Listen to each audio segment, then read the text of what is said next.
నమస్తే INB news కి స్వాగతం. ముందుగా బులెటిన్ లో హెడ్లైన్స్. బైడెన్ క్యాన్సర్ నిర్ధారణ ఆలస్యంపై ట్రంప్ ప్రశ్నలు. ఇది దేశ భద్రతకు సంబంధించిన అంశమన్న ట్రంప్.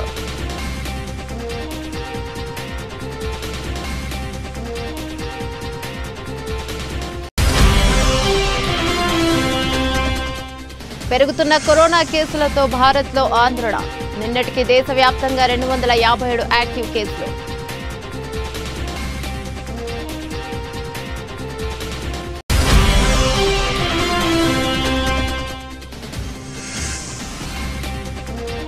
ఏపీ సీఎం చంద్రబాబు కీలక ప్రకటన. అధికారుల గుండెల్లో గుబులు.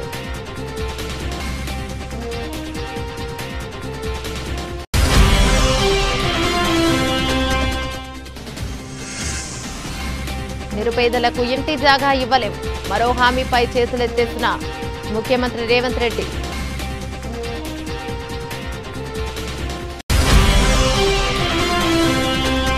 పెన్షనర్ జీతాలు తగ్గించే సాంప్రదాయానికి కాంగ్రెస్ తెరలేపింది. మినీ అంగన్వాడీ కార్యకర్తలను పూర్తిస్థాయి అంగన్వాడీలుగా గుర్తించాలన్న హరీష్ రావు.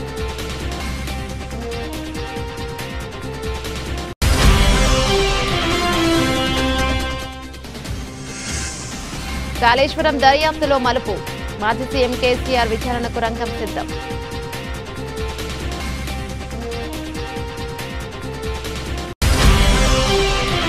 డీటెయిల్స్ చూస్తే అమెరికా మాజీ అధ్యక్షుడు జో బైడెన్ కు ప్రోస్టేట్ క్యాన్సర్ సోకినట్లు వెల్లడైన విషయం తెలిసిందే. అయితే ఈ రోగ నిర్ధారణ విషయాన్ని ఆలస్యంగా బయటపెట్టడంపై అధ్యక్షుడు డొనాల్డ్ ట్రంప్ పలు కీలక ప్రశ్నలు లేవనెత్తారు.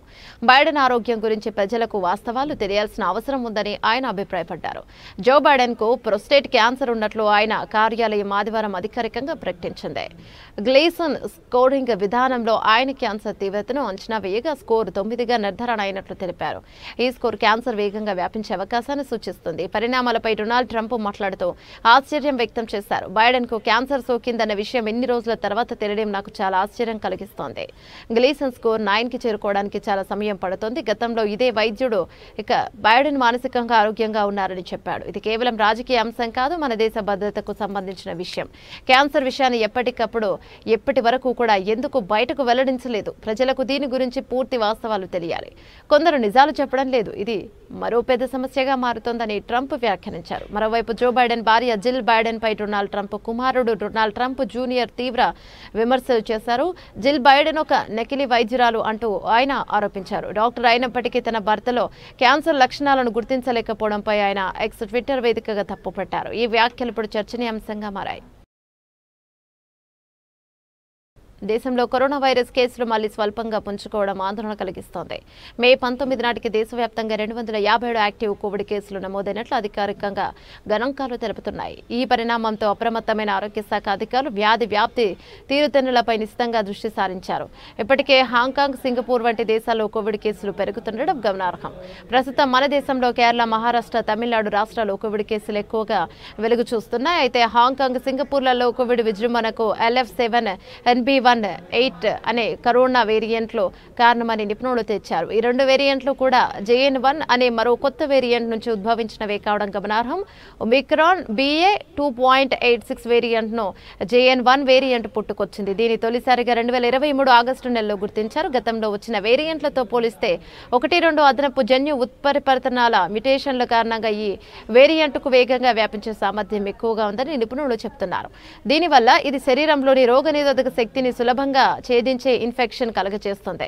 BA.2.86 వేరియంట్తో పోల్చినప్పుడు JN1 లో ఒక మ్యుటేషన్ అదనంగా ఉంది. ఈ మార్పు వేరియంట్లోని స్పైక్ ప్రోటీన్లలో స్వల్ప మార్పులకు కారణమవుతుంది. ఫలితంగా ఇది రోగనిరోధక శక్తి కంచెను దాటుకుని ఇన్స్పెక్ట్ చేయగలుగుతోంది అని యెల్ యూనివర్సిటీ పరిశోధకులు వివరించారు. JN1 వేరియంట్ సోకిన వారిలో సాధారణంగా పొడి దగ్గు, రుచి కోల్పోవడం, తలనొప్పి, ముక్కు దిబ్బడ, తీవ్రమైన అలసట, జ్వరం వంటి లక్షణాలు కనిపిస్తాయి. అంతేకాకుండా ఈ వేరియంట్ బారిన పడిన కొందరిలో డయేరియా విరేచనాలు కూడా ఎక్కువ కనిపిస్తోంది. అయితే ప్రస్తుతం భారత్లో పరిస్థితి నిలకడగానే ఉందని అధికారులు స్పష్టం చేస్తున్నారు. నిన్న director general of health services నేతృత్వంలో కోవిడ్ పరిస్థితిని సమీక్షించేందుకు ఉన్నత స్థాయి అత్యవసర సమావేశం జరిగింది. సమావేశంలో వెల్లడైన వివరాల ప్రకారం నమోదవుతున్న కేసులు వ్యాధి లక్షణాలు చాలా వరకు మోస్తరుగానే ఉన్నాయని, బాధితులు ఆసుపత్రిలో చేర్పించాల్సిన తీవ్రత లేని విశ్వసనీయ వర్గాలు తెలియజేస్తున్నాయి. అయినప్పటికీ ప్రజలు అప్రమత్తంగా ఉండాలని, కోవిడ్ నిబంధనలు పాటించాలని అధికారులు సూచిస్తున్నారు.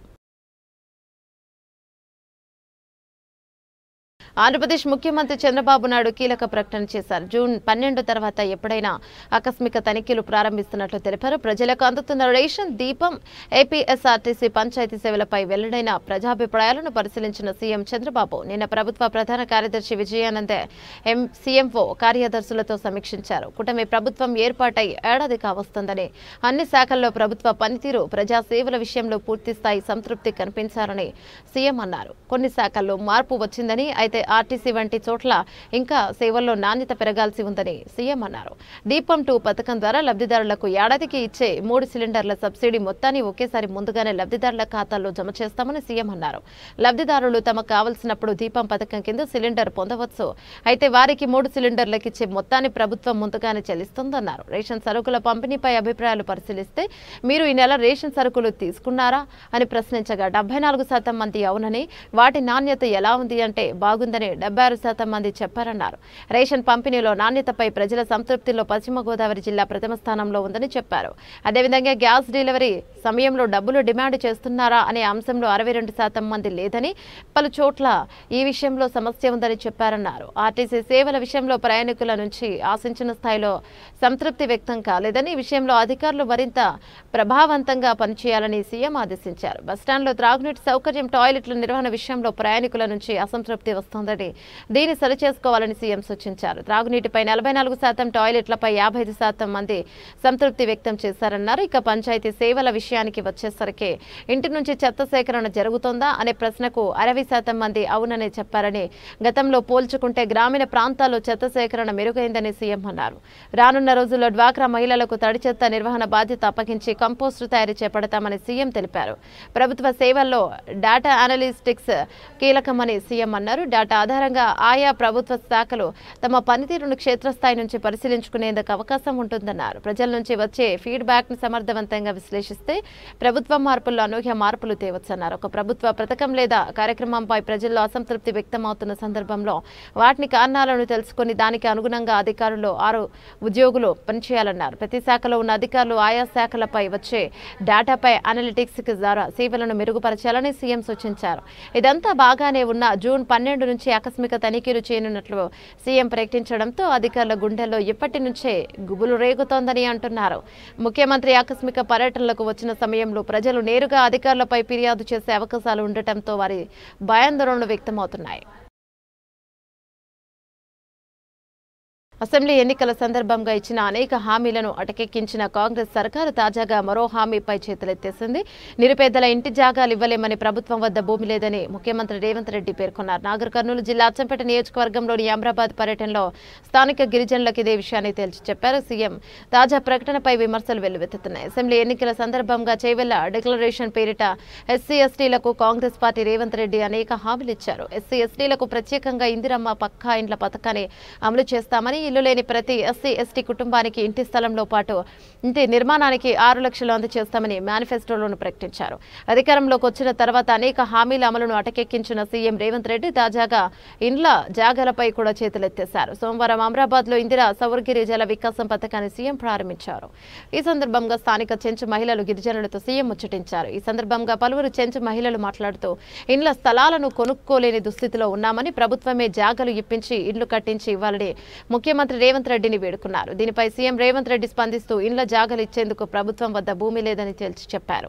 ఇండ్ల జాగాలు మీరే చూసుకోవాలంటూ ఉచిత సలహానిచ్చారు. ముఖ్యమంత్రి సమాధానంతో చెంచు మహిళలు అవాక్కయ్యారు.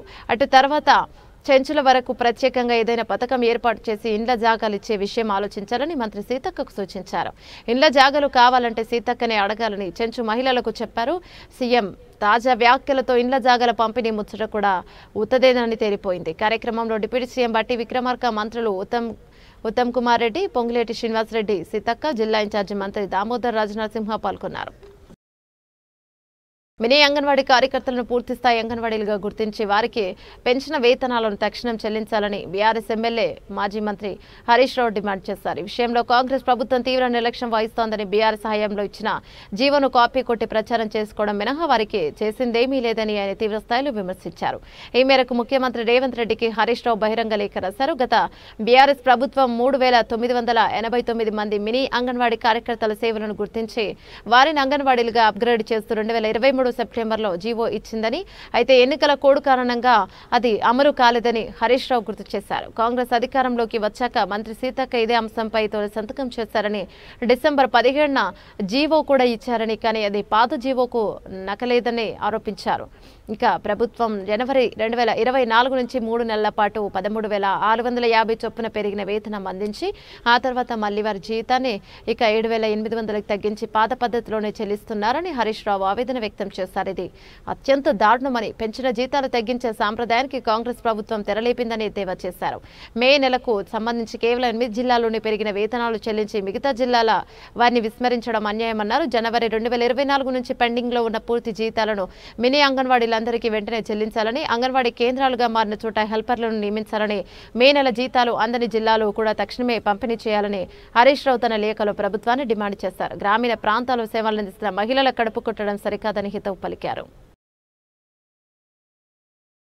కాళేశ్వరం బ్యారేజీల నిర్మాణ వ్యవహారంలో కీలక పరిణామం చోటు చేసుకుంది. ప్రాజెక్టులో కీలక పాత్ర పోషించారని భావిస్తున్న మాజీ ముఖ్యమంత్రి కేసీఆర్ను విచారించిన క్రాస్ ఎగ్జామినేషన్ చేసిన తర్వాతే ప్రభుత్వానికి తుది నివేదిక సమర్పించాలని జస్టిస్ పినాకి చంద్ర ఘోష్ కమిషన్ యోచిస్తున్నట్లు విశ్వసనీయ వర్గాల ద్వారా తెలుస్తోంది. ఈ పరిణామ నేపథ్యంలో కమిషన్ గడువును ప్రభుత్వం మరో 2 నెలల పాటు పొడిగించింది. వాస్తవానికి షెడ్యూల్ ప్రకారం జస్టిస్ ఘోష్ కమిషన్ గడువు ఈ నెలాఖరుతో ముగియాల్సి ఉంది. మాజీ సీఎం కేసీఆర్తో పాటు గత ప్రభుత్వంలో మంత్రులుగా పనిచేసిన హరీష్ రావు, ఈటెల రాజేంద్రలను విచారించకుండానే కమిషన్ కు అందిన పత్రాల ఆధారంగా వారి పాత్రను అంచనా వేసి వారం రోజుల్లో నివేదిక ఇవ్వాలని కమిషన్ మొదట భావించినట్లు సమాచారం. ఈ నెల 22వ తేదీ తర్వాత ఎప్పుడైనా నివేదిక సమర్పించవచ్చని కమిషన్ గతంలో సంకేతాలు కూడా ఇచ్చింది. అయితే ఒక వ్యక్తికి పైగా అభియోగాలు నమోదు చేసేటప్పుడు ఈ ఆరోపణలపై సదరు వ్యక్తి వివరణ ఇచ్చుకోవడానికి అవకాశం కల్పించాలనేది సహజ న్యాయ సూత్రం. ఈ సూత్రాన్ని అనుసరించి మాజీ ముఖ్యమంత్రి కేసీఆర్ను విచారణకు ఆహ్వానించి ఆయన అభిప్రాయాలు, వివరణలు తీసుకున్న తర్వాతే ముందుకు సాగాలని కమిషన్ నిర్ణయించుకున్నట్లు తెలుస్తోంది. ఈ క్రమంలోనే కమిషన్ విచారణ గడువును జూలై 31వ తేదీ వరకు పొడిగిస్తూ సోమవారం ప్రభుత్వ నిర్ణయం తీసుకుంది. ఈ మేరకు నీటిపారుదల శాఖ ముఖ్య కార్యదర్శి రాహుల్ బోజా జీవో జారీ చేశారు. త్వరలోనే కేసీఆర్ కు కమిషన్ సమన్లు పంపించే అవకాశాలున్నాయని, సమన్లు అందిన వారం రోజుల్లోగా విచారణకు హాజరు కావాలని కమిషన్ కోరవచ్చని సమాచారం. గతంలో ఛత్తీస్గఢ్ విద్యుత్ కొనుగోలు, Yadadri Bhadradri thermal power plant నిర్మాణాలపై విచారణ జరిపిన జస్టిస్ ఎల్ నరసింహారెడ్డి కమిషన్ కూడా కేసీఆర్ కు సమన్లు పంపింది. మీ మీద ఫలానా వ్యక్తులు ఆరోపణలు చేశారు, వారిని క్రాస్ ఎగ్జామినేషన్ చేయడానికి మీరు అవకాశం ఇస్తున్నామంటూ ఈ సమన్లలో పేర్కొన్నారు. అయితే విచారణ పూర్తి కాకుండానే తనను దోషిగా ప్రకటించేలా జస్టిస్ నరసింహారెడ్డి ప్రకటనలు చేస్తున్నారు. కేసీఆర్ న్యాయస్థానాన్ని ఆశ్రయించారు. దీనిపై స్పందించిన సుప్రీంకోర్టు జస్టిస్ ఎల్ నరసింహారెడ్డి వ్యవహార శైలిపై అభ్యంతరాలు వ్యక్తం చేసి ఆయన విచారణ బాధ్యతల నుంచి తప్పించింది. తర్వాత విద్యుత్ విచారణ కమిషన్ బాధ్యతలు స్వీకరించిన జస్టిస్ మదన్ భీమరావు లోకో ఛత్తీస్గఢ్ విద్యుత్ కొనుగోలు, యాదాద్రి భద్రాద్రి థర్మల్ నిర్మాణాలను సమర్థిస్తూ కేసీఆర్ రాసిన లేఖను ఆయన అభిప్రాయాలుగా పరిగణలోకి తీసుకున్నారు. ఈ పూర్వపు అనుభవాల నేపథ్యంలో జస్టిస్ ఘోష్ కమిషన్ మరింత జాగ్రత్తగా, పకడ్బందీగా వ్యవహరిస్తూ కేసీఆర్ కు తన వాదన వినిపించుకునే పూర్తి అవకాశం కల్పించాలని భావిస్తున్నట్లు స్పష్టమవుతోంది.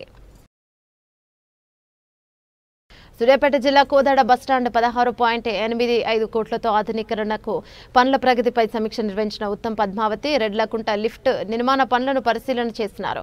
చిల్లకూరు మండలం నారాయణపురంలో 20 కోట్లతో నారాయణపురం నుండి బాలాజీనగర్ కు R&B డబుల్ రోడ్డు శంకుస్థాపన చేశారు. కోదాడ మండలం తొగర్రాయి గ్రామంలో 8 కోట్లతో తొగరాయి నుండి శీతల తండా వరకు R&W రోడ్డుకు శంకుస్థాపన చేశారు. కోదాడ మండలం కూచిపూడి గ్రామంలో 16 కోట్లతో కూచిపూడి నుండి తొగరాయి సబ్ స్టేషన్ వరకు R&B డబుల్ రోడ్డుకు శంకుస్థాపన చేశారు. కోదాడ పట్టణం బాలాజీనగర్ తండాలో 2.0 కోట్ల రూపాయలతో నూతనంగా నిర్మించిన 33 యాబ్లెక్ 11 KVA విద్యుత్ సబ్ స్టేషన్ ప్రారంభోత్సవ కార్యక్రమాన్ని నిర్వహించారు. ఈ సందర్భంగా ఎమ్మెల్యే ఉత్తమ్ పద్మావతి మాట్లాడుతూ ఇల్లు లేని అర్హులైన పేద ప్రజలకు ప్రతి ఒక్కరికి కాంగ్రెస్ ప్రభుత్వంలో ఇల్లు నిర్మించేస్తామని హామీ ఇచ్చారు. మంజూరైన రేషన్ కార్డులను త్వరలో ఇచ్చే ప్రక్రియ పూర్తి చేసేందుకు అధికారులు సిద్ధంగా ఉండాలని కోరారు.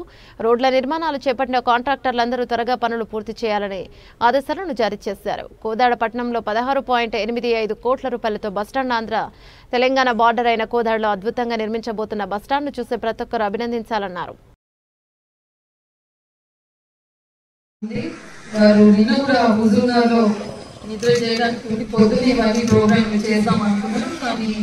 మన ముఖ్యమంత్రి గారు వాటిని చాలా లేట్ అయ్యాక ఫోన్ చేసి వారి సొంత కాన్స్టిట్యున్సీలోని వారు నిర్వహించే ప్రోగ్రామ్ కి సార్ ఉండాలి తప్పగా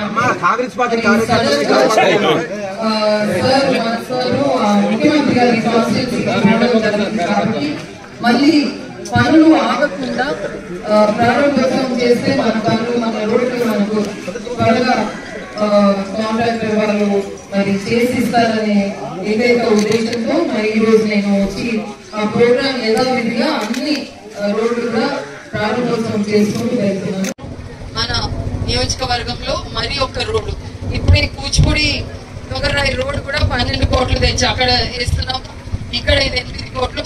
మరి మీరందరూ కూడా వెయిట్ చేసి మరి సన్న బియ్యం కూడా మన ప్రియతమ నాయకుడు మీ అందరికి ఇస్తున్నారు. మీరందరు తీసుకుంటున్నారని నేను అనుకుంటున్నాను. అందరు హ్యాపీగా ఉన్నారా? అందరు ఫోన్ చేసుకుంటున్నారా? ఈ రోజు యాక్చువల్లీ ఉత్తమ్ కుమార్ రెడ్డి గారు వస్తా అనుకున్నారు. రాత్రి హుజూర్నగర్లో ఉంటే మరి మన ముఖ్యమంత్రి గారు వారి నియోజకవర్గంలో ఏదో పెద్ద ప్రోగ్రాం ఉన్నది అని ఉత్తమ్ గారిని పిలిస్తే వారు పోవాల్సి వచ్చింది సడన్ గా. కాబట్టి వారి జాగాలో నేను వచ్చి మీ ఎమ్మెల్యేగా నేను ఇవన్నీ ప్రారంభం చేస్తున్నా. మళ్ళీ పోస్ట్పోన్ అయితే రోడ్లు మనకు జల్దీ అందవనే ఉద్దేశంతో ప్రారంభోత్సవం చేసుకుంటూ ముందుకెళ్తున్నాం. మరి మొన్న ఇండ్ల విషయం వచ్చింది. నేను అందరినీ లేని వారిని అందరినీ కూడా పేర్లు తీసుకుంటున్నాం. ఎవరు భయపడొద్దు. ఇండ్లు పేర్లు వచ్చినాయి రాలేదు అని కాదు. ఇది ఓన్లీ వెరిఫికేషన్. అంటే మీకు ఎవరికైతే ఇండ్లు ఉందా లేదా, సొంత జాగా ఉందా లేదా, ఇది కనుక్కోనికే పేర్లు అందరూ మన ప్రభుత్వ అధికారులు అందరూ తిరుగుతున్నారు. తర్వాత అదంతా ప్రక్రియ పూర్తయినాక మళ్ళీ మనము ఇండ్లు ఎవరెవరికి లేదు ఏందని కూర్చొని మనం గ్రామ సభ పెట్టుకుని చేసుకుందాం. ఓకేమా? జై హింద్. Thank you. దేశం కోసం త్యాగాలు చేస్తున్న సైనికులకు వందనం. వారికి బాసటగా నిలుద్దాం. ప్రధాని మోదీకి అండగా నిలుద్దామని ఎంపీ రఘునందన్ రావు అన్నారు. పాకిస్తాన్లోని ఉగ్ర స్థావరాల ధ్వంసమే లక్ష్యంగా భారత త్రివిధ దళాలు చేపట్టిన ఆపరేషన్ సింధూర్ విజయవంతాన్ని పురస్కరించుకునే సైనికులకు సంఘీభావంగా సిద్దిపేట జిల్లా కేంద్రంలోని తిరంగా యాత్రను నిర్వహించారు. స్థానిక వెంకటేశ్వర దేవాలయం నుంచి లాల్ కమాన్ వరకు తిరంగా ర్యాలీ నిర్వహించారు. సందర్భంగా ఎంపీ మాట్లాడుతూ దేశ ఔన్నత్యాన్ని కాపాడుకోవడానికి ఎంతటి త్యాగానికైనా సిద్ధంగా ఉన్నామని సంకేతాన్ని మన సైనికులు ప్రపంచ దేశాలకు తెలిపారన్నారు. భారత సైన్యానికి సంఘీభావంగా సైన్యం బార్డర్ మీద ఎన్ని గంటలు వెళ్తుందో మీకు తెలుసు.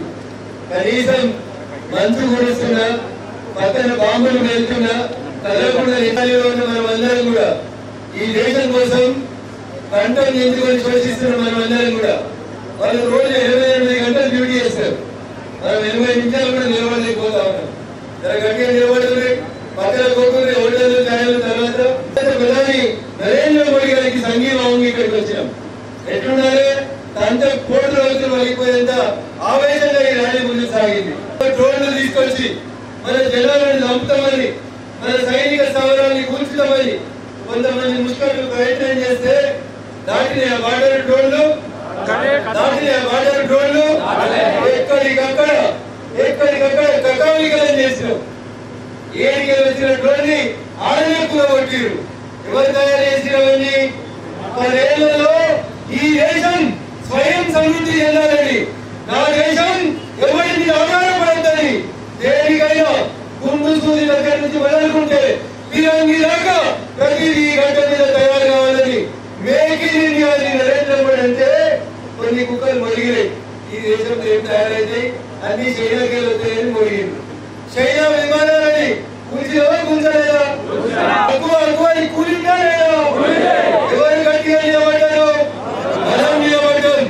నరేంద్ర మోడీ గారి నాయకత్వం నిలబడింది. మేక్ ఇన్ ఇండియా తయారైంది.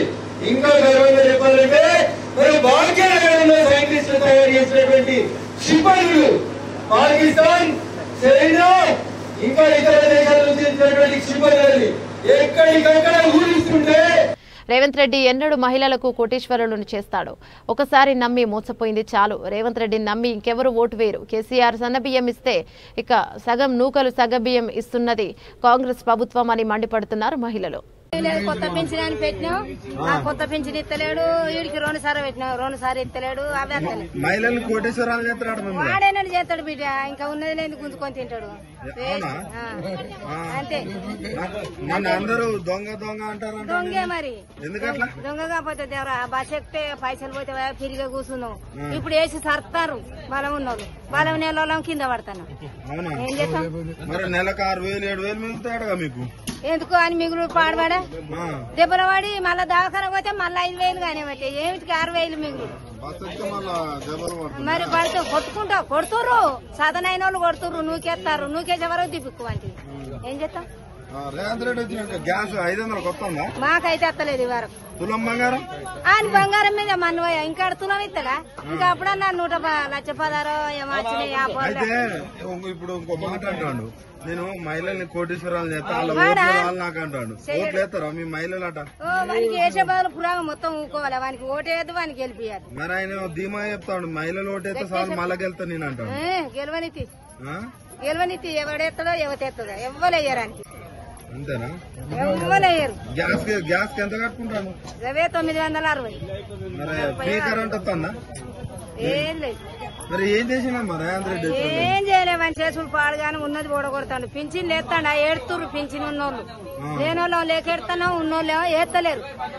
మేడ్చల్ జిల్లా గట్కేసర్ ఎక్సైజ్ పోలీస్ స్టేషన్ పరిధి గట్కేసర్ ఓఆర్ఆర్ వద్ద 58.8 కిలోల పొడి గంజాయి పట్టివేత. ఒరిస్సా నుండి ఆదిలాబాద్ టు పూణే తరలించేందుకు 5 వ్యక్తులు బ్రిజా కార్లు తరలిస్తుండగా ఓఆర్ఆర్ గట్కేసర్ వద్ద పట్టుకున్న ఎక్సైజ్ అధికారులు 5 వ్యక్తులు అరెస్ట్. 58.8 కిలోల పొడి గంజాయి, 5 మొబైల్ ఫోన్లు బ్రిజా కార్ స్వాధీనం. పరారులో ఒరిస్సా నుండి గంజాయి సరఫరా చేసే సునీల్, ఇక జెన్నే, పూణేలో స్వీకరించే అభిషేక్ వ్యక్తి ఉన్నారు. ఈ సందర్భంగా నార్పల్లిలోని గట్కేసర్ ఎక్సైజ్ కార్యాలయంలో ఎక్సైజ్ శాఖ డిప్యూటీ కమిషనర్ దశరథ మాట్లాడుతూ ఒరిస్సాలోని సునీల్ జెన్నే నుండి 29 బండిల్ పొడి గంజాయి కేజీకి 1,900 రూపాయల చొప్పున కొనుగోలు చేశారు. వీటిని కిలోకి 5,000 రూపాయల చొప్పున అమ్మకాలు చేపడతారు. ఒరిస్సా నుండి బ్రిజా కార్లో 5 వ్యక్తులు బయలుదేరిన గట్కేసర్ మీదుగా ఆదిలాబాద్ కు పూణేకు తరలించే ప్లాన్ వేసుకున్నారు. Excise Superintendent Navin and Assistant Excise Superintendent Mukund Reddy, SHO Gatkesar Excise Ravi and Sub Inspectors and staff, and at the same time press and electronic media మిత్రులందరూ కూడా గుడ్ మార్నింగ్. 19/5/2025 నాడు సుమారు 7 గంటలకి మాకు విశ్వసనీయమైన సమాచారం మేరకు శ్రీ నవీన్ ఎక్సైజ్ సూపరింటెండెంట్ మల్కాజ్గిరి గారి ఆదేశాల మేరకు Mukund Reddy assistant excise superintendent and his team station house office Ghatkesar excise proceeded to near forest ORR exit number 9 Ghatkesar toll plaza Ghatkesar దగ్గర విశ్వసనీయ సమాచారం మేరకు అక్కడ రూట్ వాచ్ చేస్తూ అక్కడి నుంచి ఒక కారు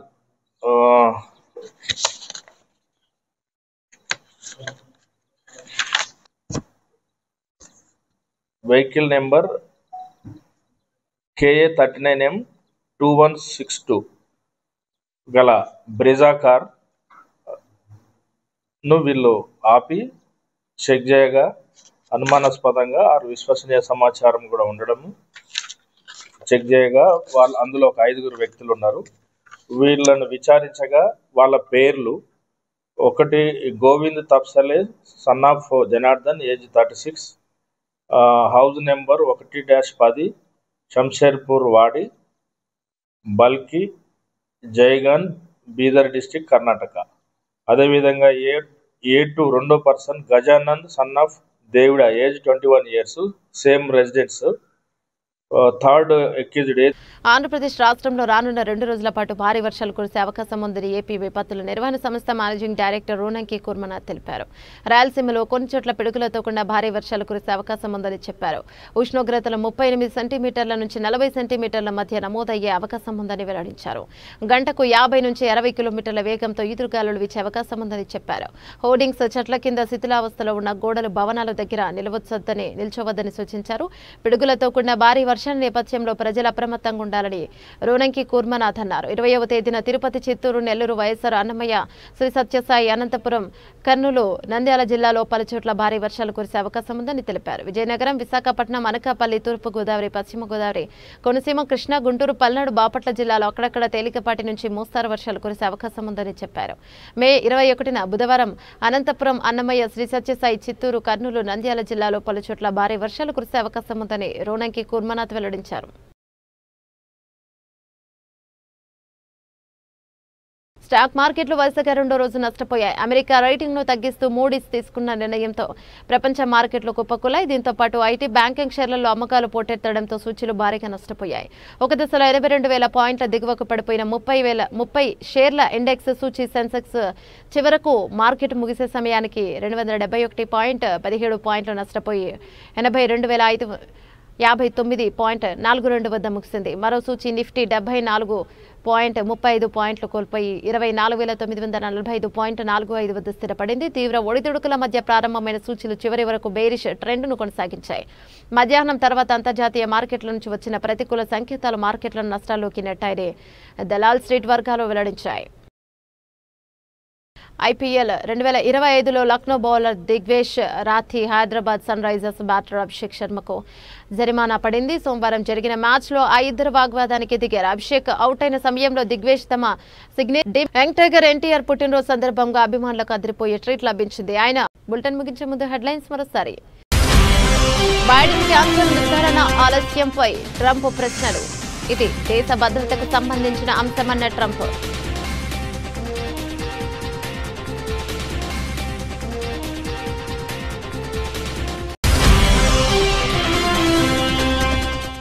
పెరుగుతున్న కరోనా కేసులతో భారత్లో ఆందోళన. నిన్నటికి దేశవ్యాప్తంగా 257 యాక్టివ్ కేసులు.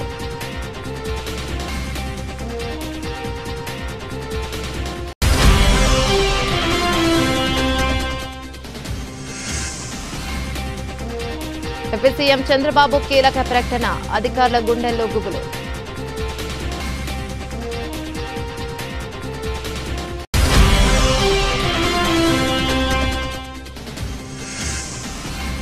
నిరుపేదలకు ఇంటి జాగా ఇవ్వలేం.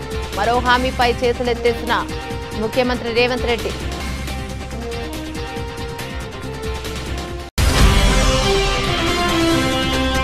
పెన్షనర్ జీతాలు తగ్గించే సాంప్రదాయానికి కాంగ్రెస్ తెరలేపింది. మినీ అంగన్వాడీ కార్యకర్తలను పూర్తిస్థాయి అంగన్వాడీలుగా గుర్తించాలన్న హరీష్ రావు.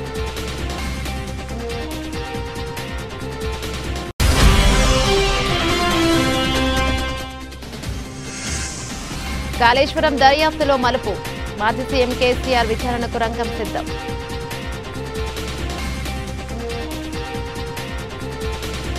బులెటిన్లో మళ్ళీ కలుద్దాం. అంతవరకు సెలవు. నమస్తే.